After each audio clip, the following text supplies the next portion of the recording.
Ladies and gentlemen, I'd like to welcome Janna Bastow.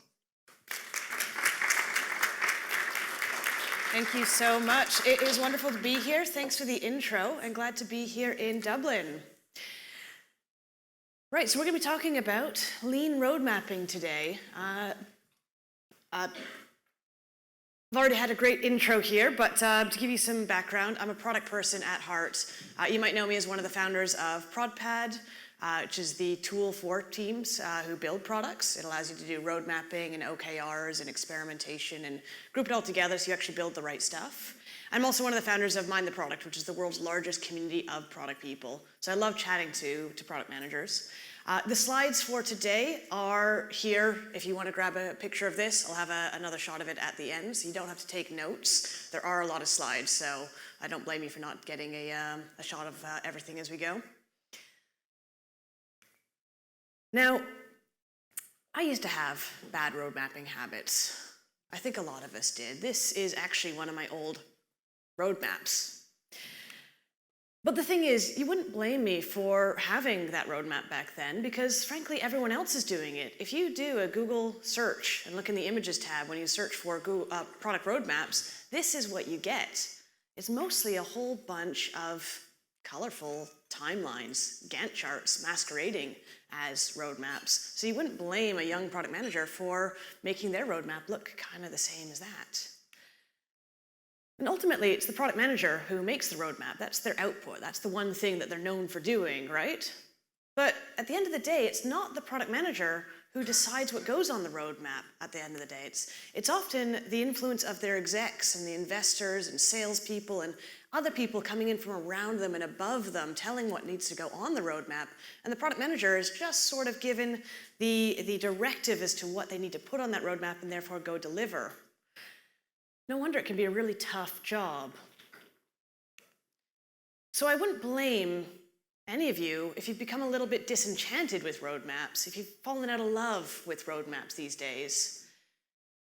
And it's a little bit heartbreaking to me because I do love roadmaps. I do think there's a lot to that you can do a lot with roadmaps. So I'm here to change some minds about roadmaps.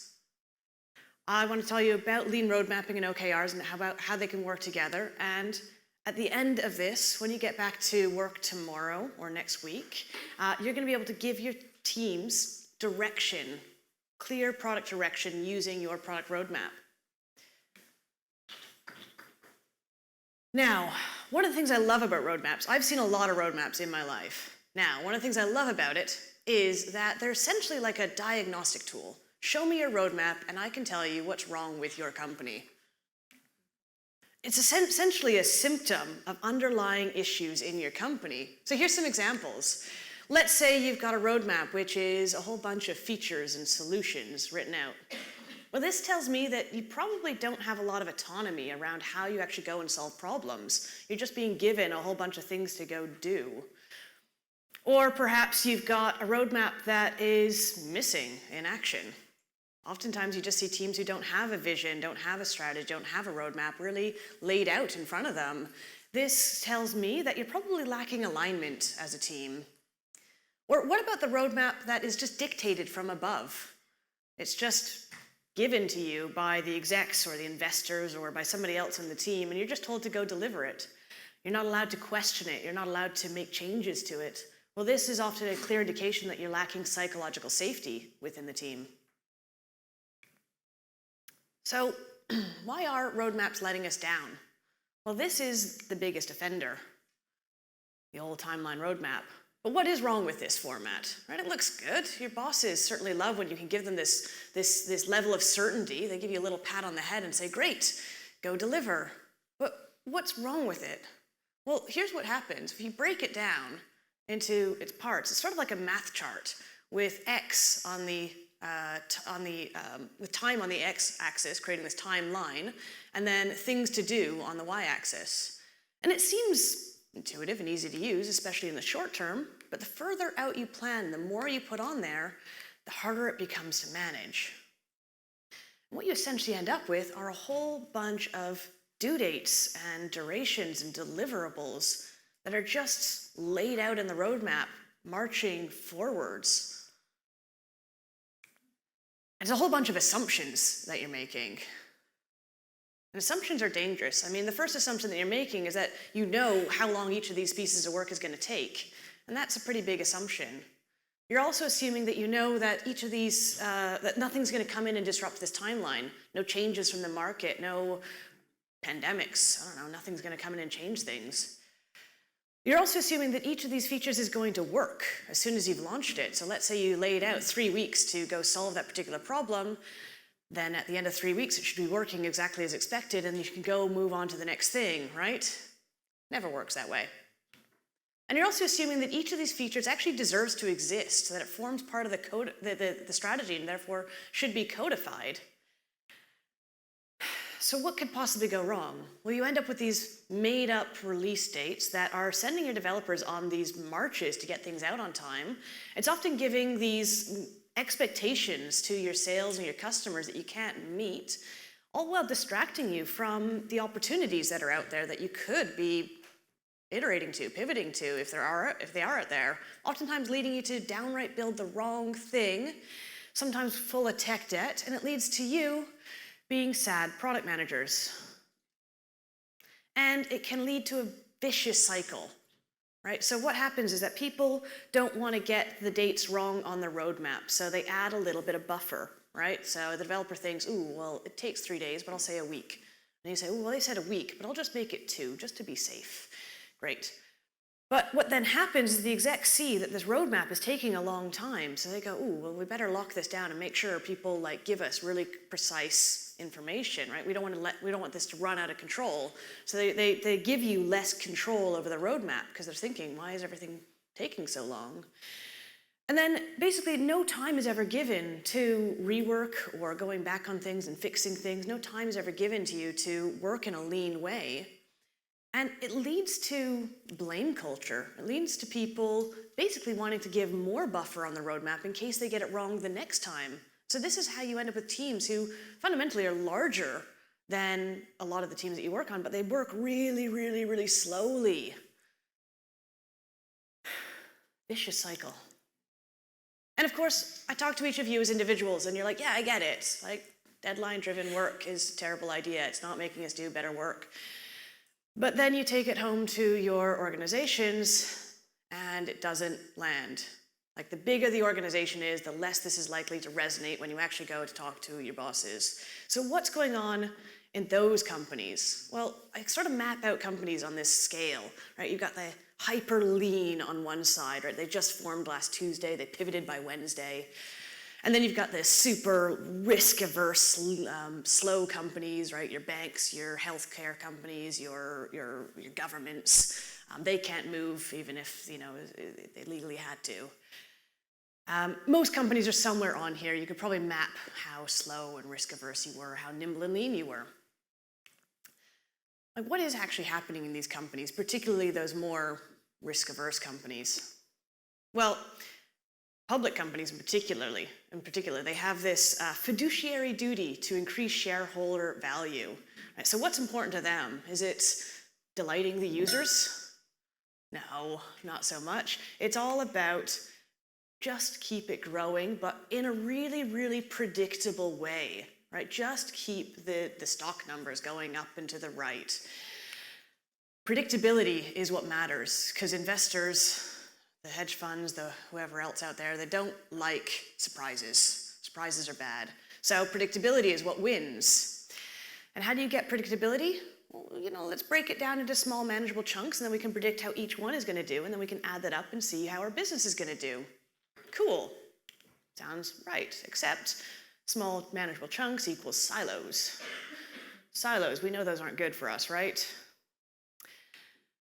And silos leads to vanity metrics. You literally get teams competing against each other to, talk about their metrics versus other teams' metrics. And sometimes you get counterintuitive metrics where one team's metrics, support saying, hey, you know what,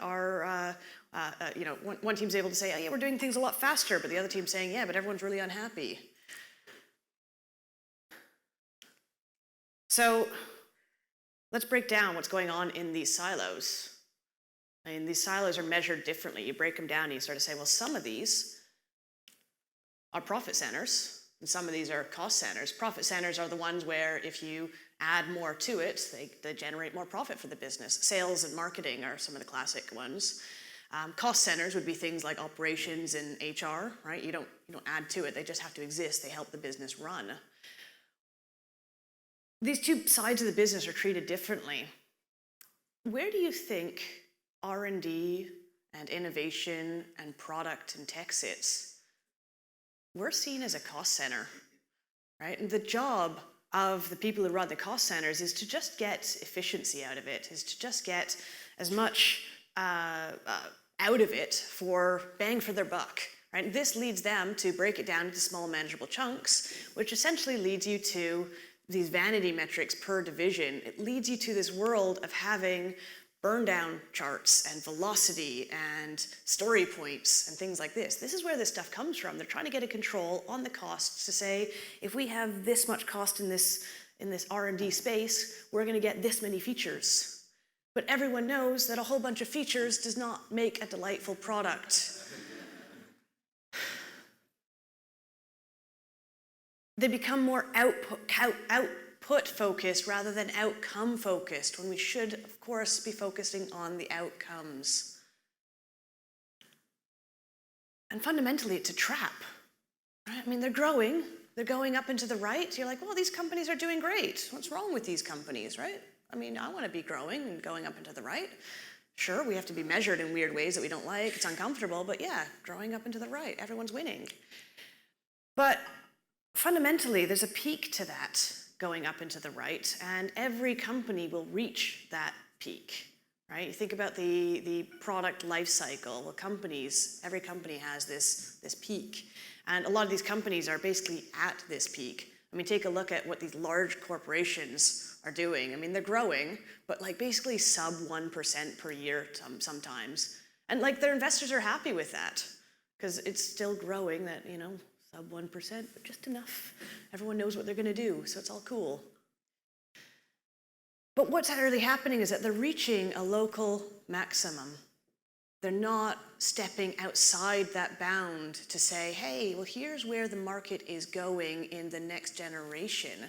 Here's where we need to be going. And so they're optimizing for this local maximum and not really thinking about how they're going to innovate outside of that. Because frankly, to get out of there, it requires taking risks. And taking risks is really difficult if you're the CEO of one of these companies, because it means dropping for a quarter, perhaps. It requires taking a risk, and that's where CEOs' jobs gets lost. If you don't grow for the next couple of years, or even take a quarter off, oftentimes that's when you get slashed from your job and replaced by some other person who's good at making it just operationally grow up and to the right. So who wants to take that risk? You got a good cushy job at the top. Right? You get bad incentives, you get bad results.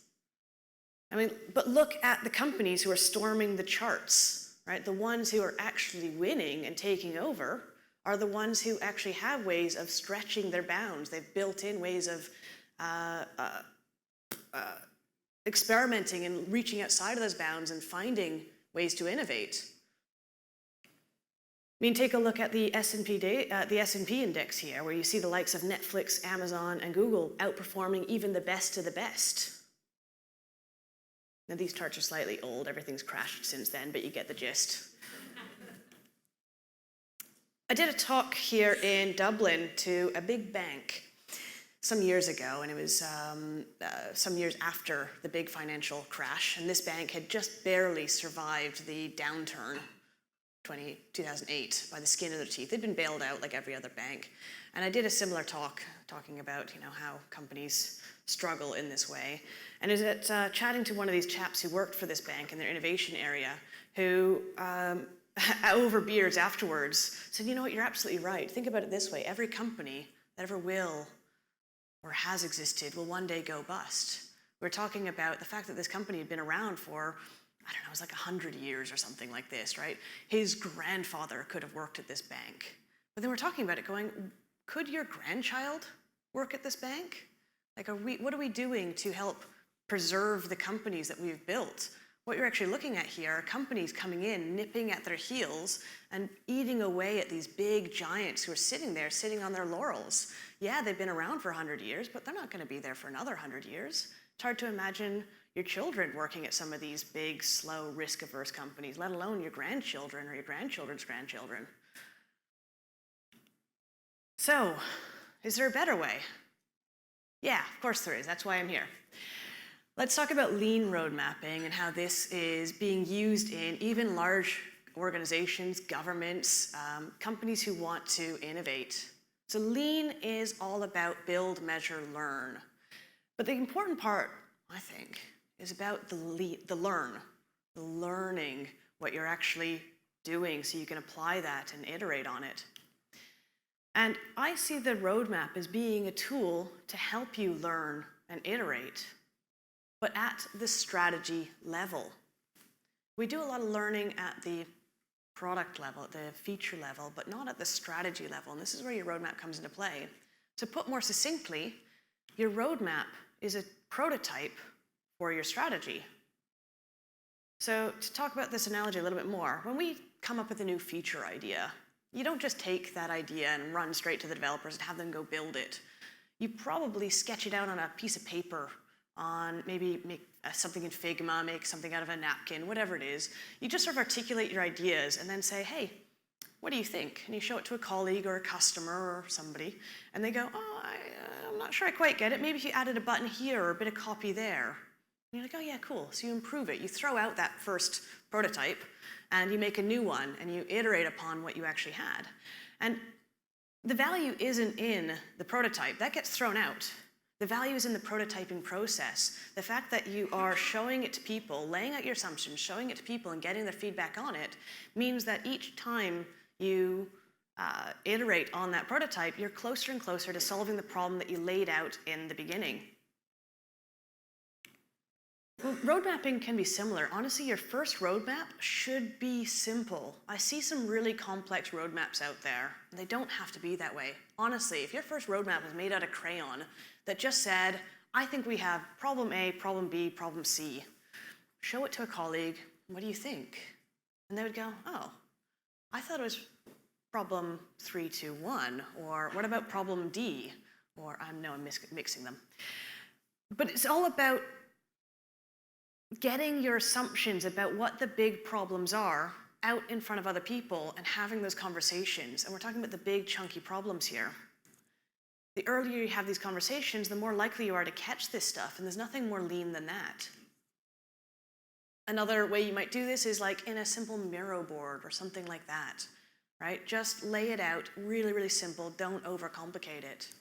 Another way you might use it is in ProdPad. So ProdPad has a sandbox environment that has example roadmaps and templates to just lay out high-level initiatives and problems and just reorder them so you can get your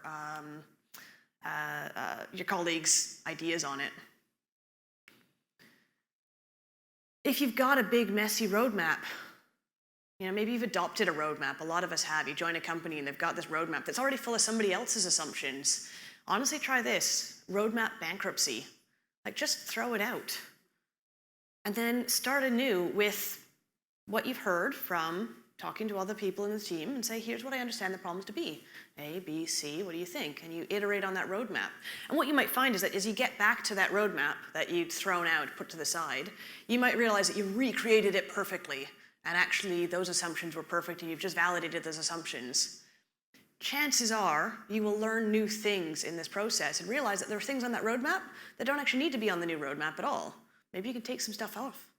Or maybe there's things that weren't included on that roadmap because you're kind of blind looking at that old roadmap and thinking that's exactly what we need to build, but we hadn't thought about these other problems because we hadn't stopped to think, to ask, and really have this conversation. So every once in a while, throwing out your roadmap and starting anew is actually really healthy. Don't be afraid to just do some roadmap bankruptcy this week.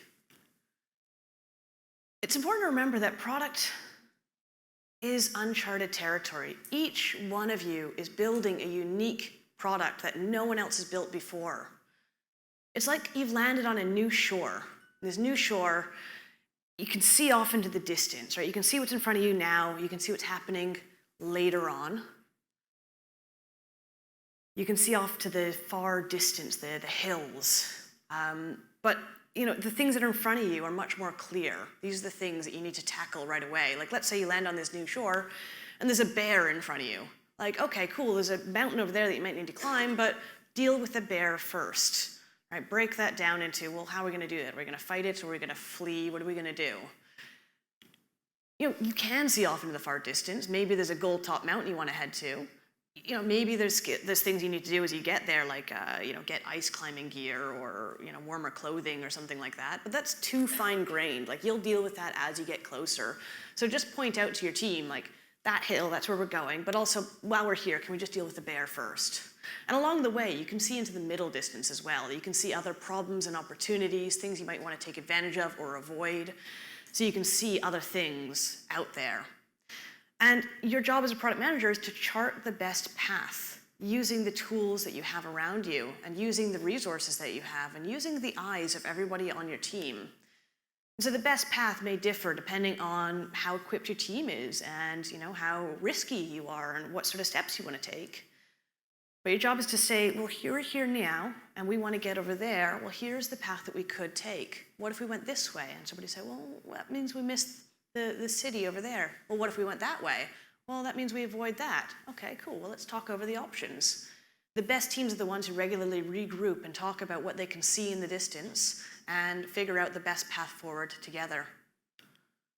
And this is where the concept of time horizons come in, these columns that we've translated into the now, next, later roadmap, which is the things that are in front of you now are highly granular, and the things that are further off in the distance are much more high level and nebulous, much more flexible. Now, if you set off in this journey, you can imagine that this team might start immediately bickering because they don't have guidance on what success looks like. So road mapping without OKRs can be chaos. This is where OKRs come in.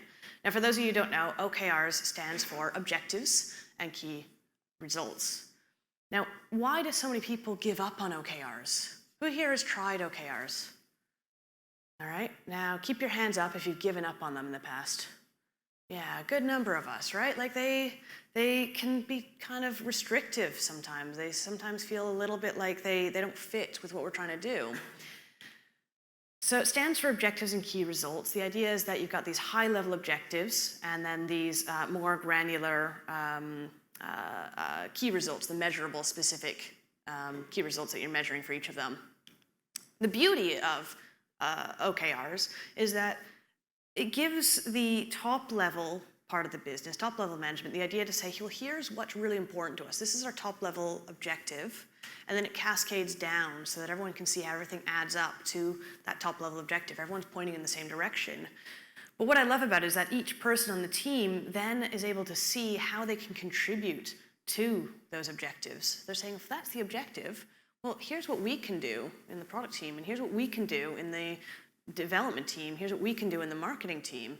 And each team is able to spot the gaps and use their collective intelligence to say, if that's the goal, well, here's what we can contribute to it. They're able to see, well, if that's the goal, we're not able to close that gap. We need more resources, or actually there's a lot of overlap in our roles. This is infinitely better than the top-level management saying, well, you do this, you do this, you do this, and each team not really knowing what other teams are doing. But there's a missing middle child in OKRs. A lot of people don't talk about this. A lot of the tools don't support it, and a lot of the documentation doesn't talk about it, which is initiatives. And I suppose that's because OKRs doesn't have a great ring to it. Well, initiatives are the thing that needs to be done in order for the objectives and the key results to actually get completed, to be achieved in any way. So, the objective is what you need to achieve. The key result is what good looks like, and therefore the initiatives are the actions that we're going to take to get there.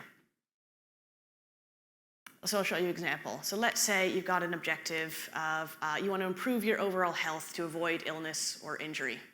Cool, great objective. How are you going to measure that? Well, you might measure it by saying that you want to lose 15 pounds by the end of the year. Cool, good chunky key result. Let's see if we can aim for that. Well, you're not just going to will it away, right? That is not how anything in healthcare works. you've got to do something to get there. So you might think of some initiatives you could take on. Maybe you introduce a regular exercise schedule, or maybe you need to refactor your diet. So you can imagine that there might be multiple initiatives you have to do in order to solve each key result and each objective. Now, one of the problems that I see a lot of teams having, one of the complaints they have when they talk about OKRs is this problem of OKR drift. It's what happens when you have your OKRs set up in a tool or a spreadsheet over here, and at the beginning of the quarter, you go set up all your OKRs. And then you go and do your product work over here in some other tool, in some other space. And your product work hopefully is iterative and fast, and you're doing learning and releasing and that sort of thing. But then at the end of the quarter, you're asked to go report on your objectives again. And you get back to them and you realize, oh, we're kind of disconnected from the OKRs. We drifted away from that work. People are saying things like, OKRs can't keep up with what I'm working on. We move too fast for OKRs. What the real problem here is like the objectives should be guiding what your product work is doing and iterating towards. The problem is the drift. The problem is that the OKRs aren't connected to what you're doing. So what I always recommend doing is keeping your key results in the same place that your initiatives live. So the two are intrinsically connected. Don't have them in separate places. So this is an example of how we do it in ProdPad. We have the key results and the initiatives intrinsically linked. At the very least, make sure that you're bringing up OKRs as part of a weekly or bi-weekly review as part of your releases. So put it all together and you start getting some workable solutions, right? You've got these time horizons, you've got these initiatives, you've got these objectives. The initiatives are the blocks that you see here. The objectives are the colored stripes. The time horizons are the columns. And you're able to say, well, here are the problems that we're looking to solve and the order in which we're looking to solve them. The why is the objective. And you can even break them down even further and say, well, here are the experiments we're going to be running in order to solve these particular problems. So this is one popular view that you've probably seen, the now, next, later. Another popular view is to group it by objective. Just different takes on it. Different stakeholders prefer different views.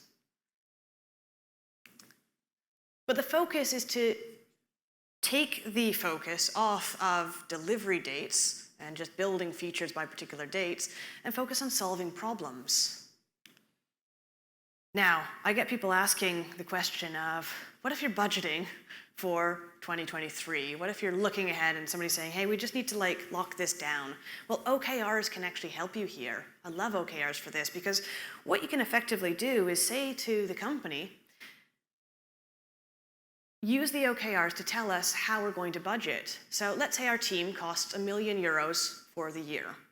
Well, that means that every quarter that our team works is about €250,000. Well, set your high-level objectives and say what it is you want us to do with the first quarter of the year. Do you want us to increase revenue or reduce churn or get market share? Let's say it's increasing revenue. Cool. Well, we're going to spend the first quarter, and therefore €250,000, on increasing revenue. Cool. Now, what I want to ask you, the bosses, to do is give us space to go figure out how we're going to do that. So don't tell us or ask us to tell you which features we're going to launch and when, because we don't know. What we do have is a process by which we learn and we iterate, we experiment. We're going to ship as many experiments as we can in that period. It might be 20 experiments, it might be 50, it might be somewhere in between.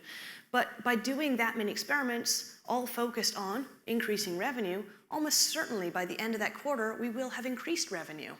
And at the end of that quarter, you can decide, do you want to go increase revenue again, get more revenue?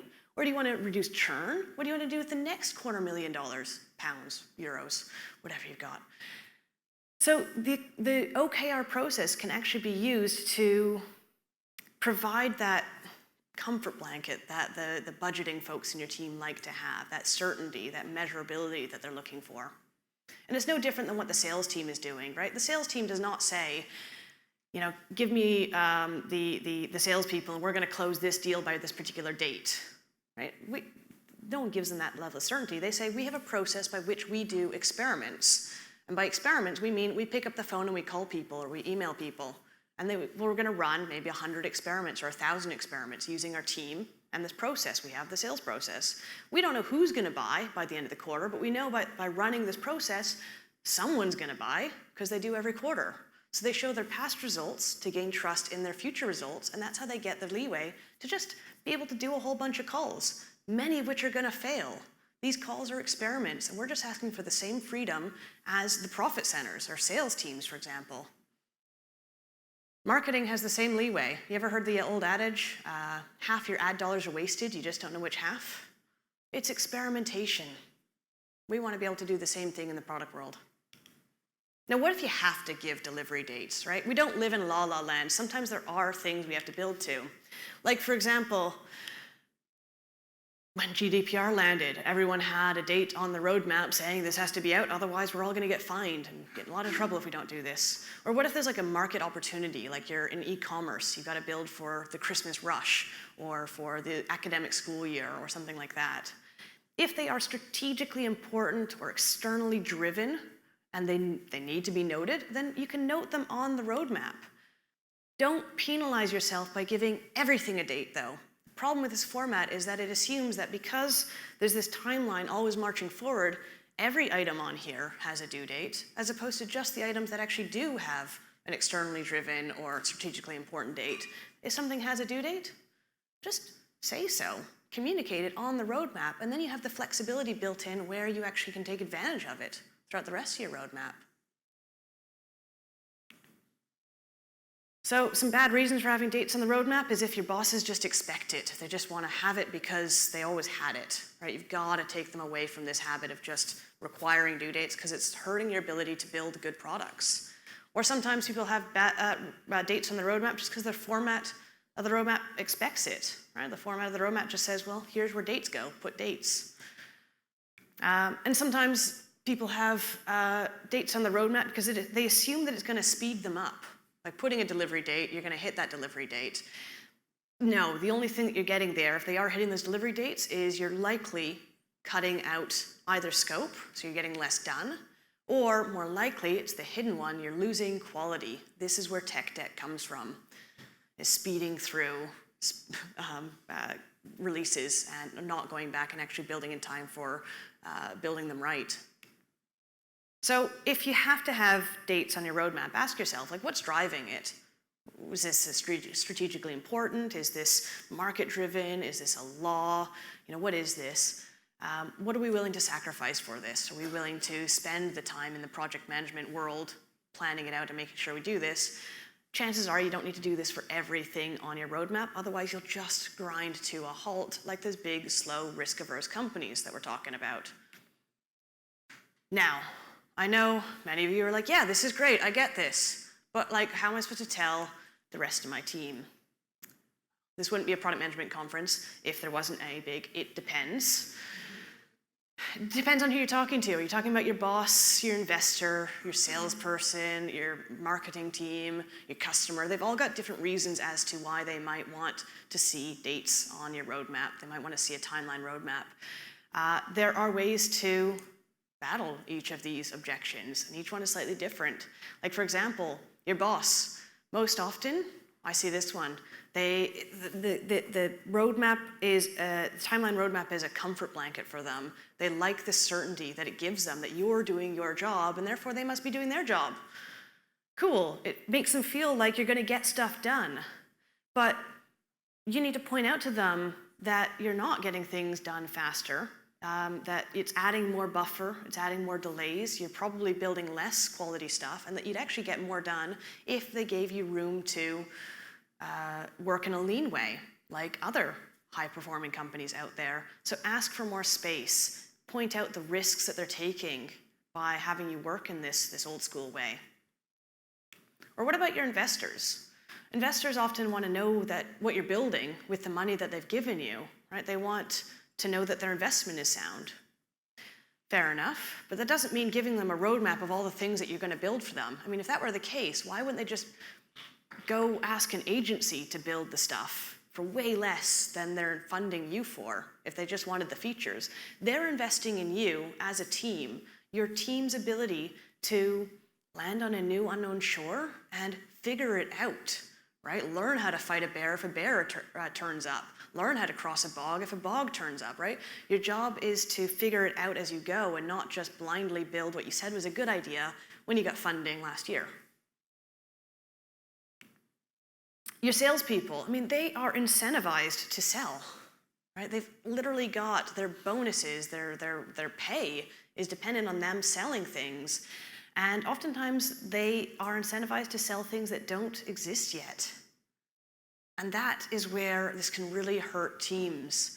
And so you can help them by working with them to better define who your ideal customer profile is, who buys the product that exists today, and really focus on giving them the tools they need to sell what is there today, and then training them on, well, if somebody does come in with a feature request for what it could be, awesome, that's great to hear. This is their discovery agent for you. They're learning for you, but they're not taking orders for you, because this is how you get pulled into the path of accidentally becoming an agency.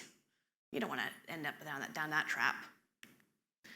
The marketer, often they just want to have visibility of what's being launched so they can do their job. But the problem is that you end up with two big projects with huge dependencies on each other, right? We all know that a delivery project, I mean, it's more of an art than a science. You don't know how long it's going to take. You could say it's going to be out, you know, the 23rd of November or whatever, but it ends up going over a little bit. And if you try to tell your marketers what day it's going to come out and they start planning their big campaigns on that day, it'll lead to disappointment because you're stacking two big projects together. What you should do is focus on separating hard launch from soft launch, so you can just get your work out as is. And once something is out, you can inform the marketing team, here's what's out. Now you can spend several days, several weeks, several months doing the biggest, bangest launch you want. And they have access to a working version of the product. They can get testimonials from people who can actually use it. They can get videos of the product working. They're not just working off what they thought it was going to look like from the design team, you know, a month before it actually got built. So it actually becomes much more powerful if you're able to separate the hard launch from the soft launch. And it just means sometimes having like a 2-week buffer between. And in the meantime, the marketing team is super busy. It's not like they're sitting there twiddling their thumbs. They're busy launching what you launched, you know, 6 weeks before. So as long as you have a constant cadence, the two can go in this dual track and constantly be shipping, launching, and feeding back to the product team. And of course, your customers, they want to know what you're building, but ultimately they're buying the service that you bought today, right? Remember, if you're building SaaS, for example, it's software as a service. The service that you have is the service that you're selling as it is today, but they also want to know that you're still going to be in business in a year's time, that you're still aligned with what they're doing. And you can do that without giving them promises of what exactly is going to be built and when. As a matter of fact, you can show them a lean roadmap, something without dates, and get a feel for, hey, here's the direction we're going. What do you think? And as you get this feedback from customers, it can inform as to whether you're directionally in line with where most of your customers think you should go. And you can use that to better build out your own product without committing to building specific things for specific customers. So you really can have it all if you do go with a lean roadmap and this way of communicating with customers. Now, there's a lot more detail in here. I've written a really detailed guide about how to ditch your timeline roadmap. In particular, the last page of the 6-page guide is how to handle objections from different stakeholders. So I've talked over some angles there. There's more in the guide, so feel free to grab a picture of that. I'll hold this up here because I can see people taking photos.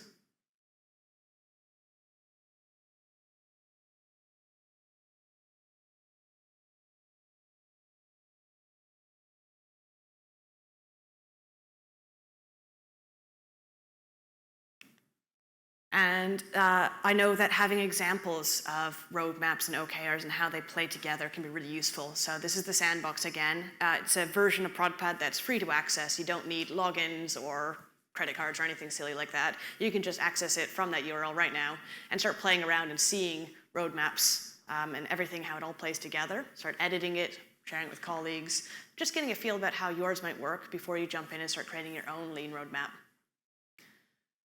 So, I hope that today I have helped you think about how you might step away from the old way of doing roadmaps, getting your team off this way of doing roadmaps and into a new way of working. I know that I've probably left you with some more questions, so we do have time for some questions, but I want to say a huge thank you to you all. Thank you so much.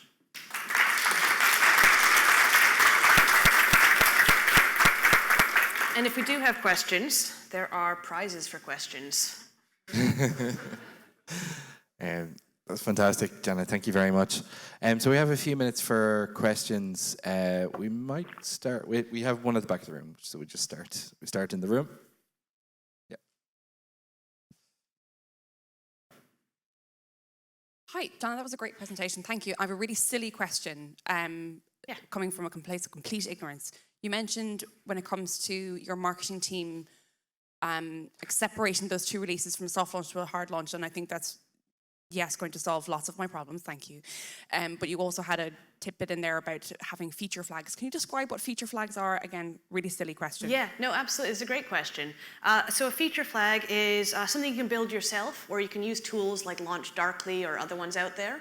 But it essentially means that you are able to launch a feature out, and you've got an internal flag, and it's basically an on-off switch in an admin setting that you have internally that makes it so that you can turn it on for some customers and off for other customers. So it can be used in a certain way where you say, actually, you know what, we've launched it, but it's only visible to our team.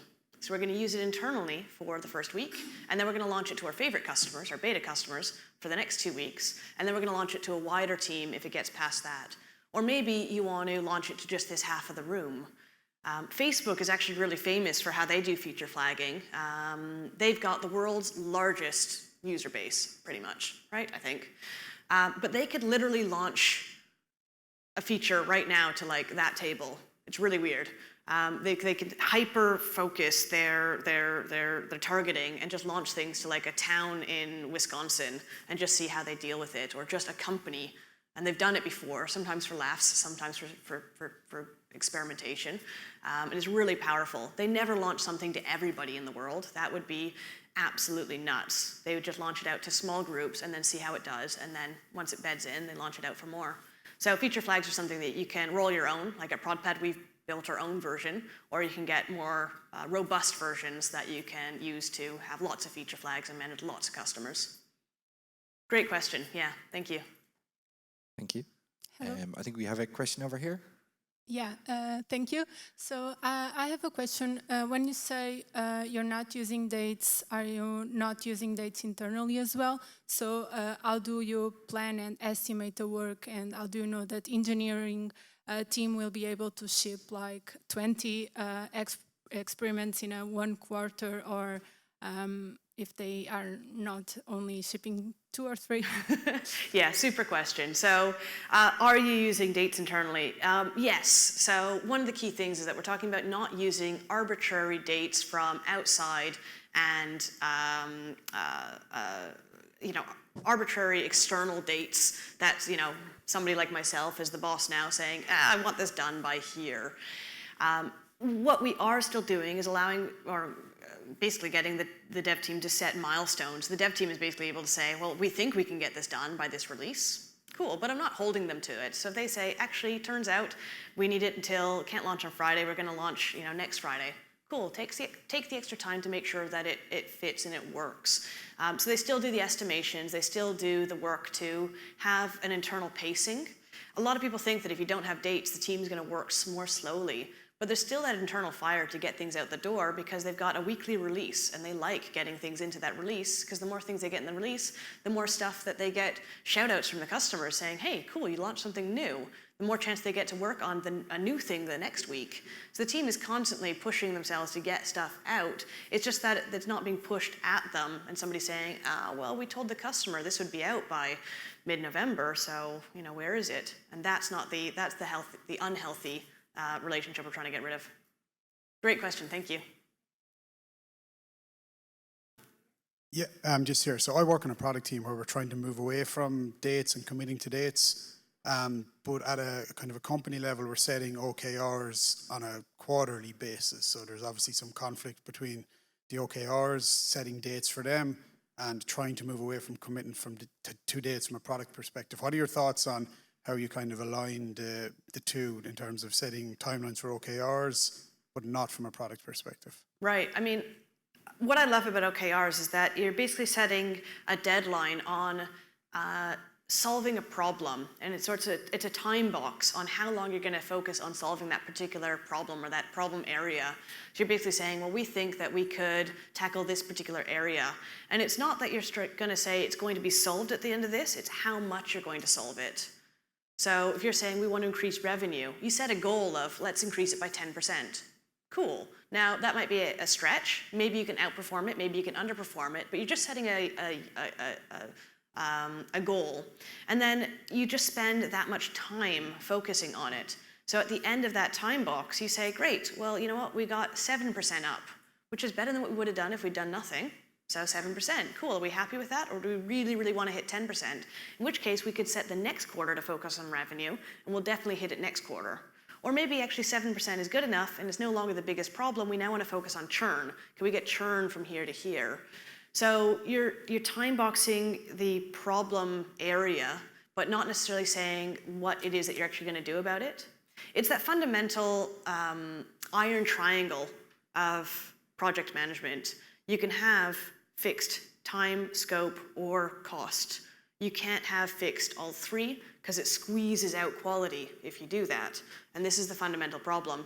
So if you're able to say, well, actually, we want to have this particular thing done as your goal, well, then you've got to be flexible in how long it'll take or how much it'll cost. If you just want to say, actually, we want to solve in this particular area, but the scope is flexible, right? Is it 7%? Is it 8%? Is it 12%? Then you can time box it. And that's actually how teams seem to work more effectively if you're going to constantly be switching those goals and saying, hey, we want to be able to iterate on where we're focusing our efforts. It's a great question. Hi, here. Hiya. Hey, thanks for the presentation there. I have a question regarding, probably a follow-up question. Are there any potential, could you foresee any potential risks for not setting dates for your objectives? Risks for not setting dates for objectives. I think you do need to set dates for the objectives themselves. So sometimes it'll be like this year, the goal is going to be this, and we'll review it at the end. This quarter, we'll review this. Now, remember that years and quarters are actually arbitrary time periods. They just seem to make enough sense in the business because it's enough time to like feel out and do a bunch of experiments, but not so long that you get bored and stagnant. The whole thing is that you're meant to have a break point at which you stop and review, right? Like one of the key things you could really be doing to improve is doing retros on what you've done in the past quarter, what you've done in the previous cycle. And it doesn't have to be quarters. It could be, I talked to a company recently who has 7 cycles per year, and they broke it up. I think it was 8 cycles per year, but 7 weeks each with 2 weeks off at Christmas and summer. I was like, that's cool too. Like not everyone likes working in quarters because everyone knows the last quarter of the year is kind of fake. But the whole idea is that they would just have a pace by which they would say, at the end of this, we stop and we go, has it worked? How are we doing? Do we still want to keep focusing on this, or are we just beating a dead horse? So we have 2 more questions. Yep. We have one over here, I think. Great, thank you very much. Great talk, Janna. Thanks very much. I guess we all get it, right? It's. I don't think there's anyone in this room that would argue that this is exactly what we should be doing. Yeah. However, practically, when we try to apply it, it can be a lot more difficult, right? I guess my question is, do you have any good tactics that you've seen work to get the SLT, the senior leadership team, on board with this kind of way of working?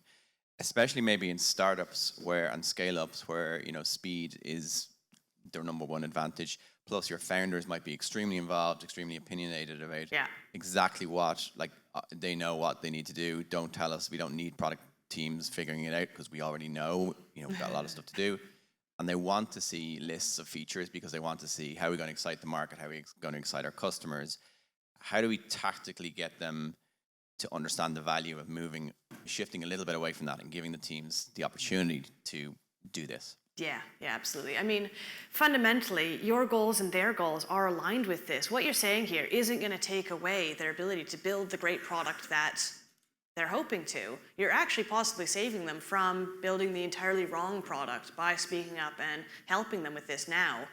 Because chances are, yeah, they've got a vision, yeah, they've got a list of things they think they need to do, but unless they're actually validating it, unless you're helping them validate it, like, they're not Steve Jobs. Even Steve Jobs wasn't Steve Jobs. And so chances are they're wrong somewhere in that big space of things that they're trying to build.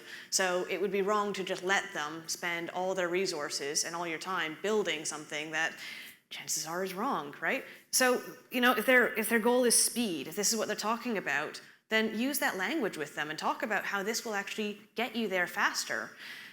Ask them why a lot of times and figure out what it is that they're trying to actually solve. Really understand their vision, really understand who it is they're trying to sell to, and then just validate their assumptions and say, okay, well, you think that we need to build this. I've set up a call with 10 people who we think are our ideal customers. I've done a little prototype or something to show that this is where we're going, and here's the feedback we got. I mean, best case scenario, maybe they're absolutely right, and you're like, wow, yeah, we just need to go build that. Cool, let's go do it. More than likely, you're going to learn things and go, well, actually, if we built it this way, turns out it would be not quite right, but here's some things we did learn. And as you go, you can get them on board with the learning process. If they're at all reasonable, they would learn that they could learn something from you and the research that you're doing. So they've got to be able to back up what they're doing if they're going to take all your time building something that is just in their head. Great, thank you. Yeah, no worries. Good luck with it. Thanks. I think many of us have worked at that startup. Hi, Janna. Hi. Thank you so much for sharing. There was one thing that really stuck with me that I think it was brilliantly phrased when you said that roadmap are a prototype for your strategy. Yeah. I mean, that I almost want to have a tattoo for that. And I was thinking in your experience, in prototyping, when we prototype feature or flows, we have different kinds of prototypes. We can do it with paper, we can do it high fidelity, we can do it together with the users, you go ahead with it. What's your experience with prototyping with road mapping? Yeah. Do you do different kind of roadmaps depending on your user or on your stakeholders and so on? Do you have any tips on it? Yeah, absolutely. I mean, I always say start really simple. I mean, that's why I had that crayon example.